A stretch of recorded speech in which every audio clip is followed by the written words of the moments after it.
Hey guys, how are you? This is your friend Binoy, and today's video, especially today's video, is going to be in English because it is directed towards a segment of people who only speak English, not Hindi or Urdu. Unfortunately, English is not my first language, but I'll still try because somebody needed to address this. Few days back, or few weeks back, I came across video of a Kenyan lady complaining about racism from Indian employers, especially Indian origin employers. The reason I say Indian origin is because there are many Indians in Kenya who are not Indians by birth, but they are Indian by origin. During the British times, many Indians they migrated to Kenya and they stayed there. They became Kenyan. They adapted and they adopted the Kenyan nationality, the Kenyan heritage, the Kenyan style of living. So they are Kenyans, only Indians by origin. With that being said, the video was about racism and how Indians only prefer to deal with Indians. They employ only Indians and they never prefer Kenyans. Well, it's it's not entirely true. Now, I am not a Kenyan, but I am an Indian. I'm an Indian who recently wrapped up his business in Kenya. So, with that as basis and with that experience as a basis, maybe I can highlight few things. I can contribute my 2 cents, my opinions to the Kenyan people that why the Indians there are doing what they are doing and why it's not racism. It's actually a much deeper rooted issue. I hope I'm clear, I'm audible, and I hope you can understand my English and make sense. And before I give you my few pointers, I would like to read out an answer which I posted on a forum. The question was, what is the worst country you have ever visited? And I honestly wanted to write an answer, and I did. Let me read out my answer, and then I'll just proceed to conclude with my few comments. So, the question was, what is the worst country you have ever visited? So, my answer, here it goes.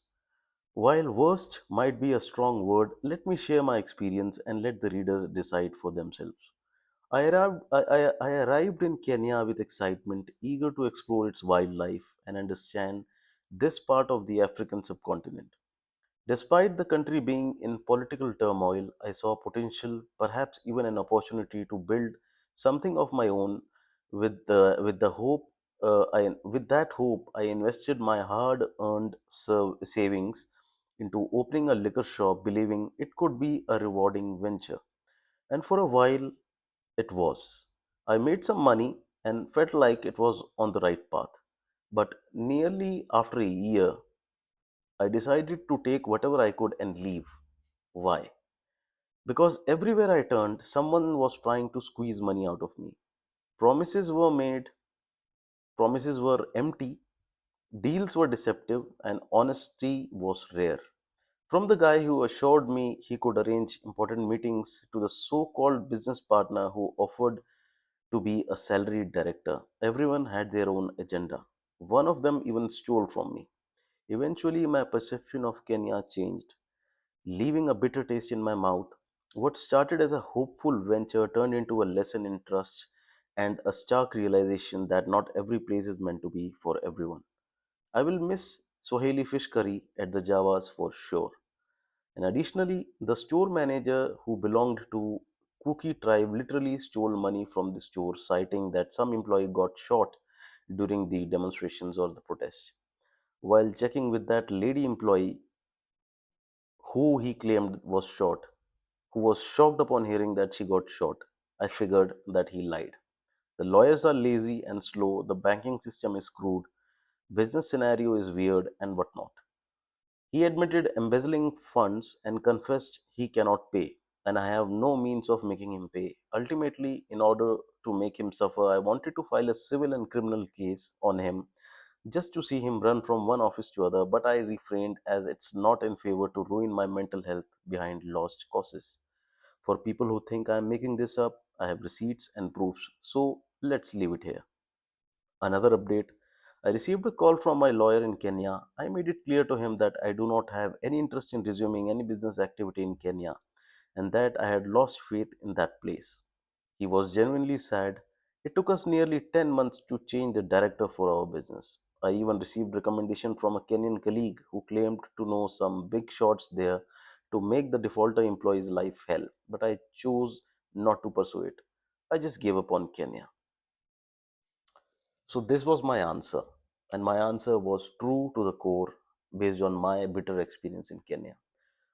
Now, to answer or respond to that lady who was crying racism, my lady, this is not racism. This is the fact that Indians there, they cannot trust Kenyans. Most of the time, they are being lied to, their money is being stolen, and a business cannot survive that. Just like me, who lost my 8 years worth of savings in Kenya. And each and every day, I live with regret that I should have invested that money most probably somewhere else or in my own home country, India.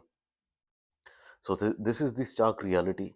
I think it's high time you reflect on your own community and ask yourself why Indian Kenyans in Kenya are not trusting their own people. I hope this clarifies.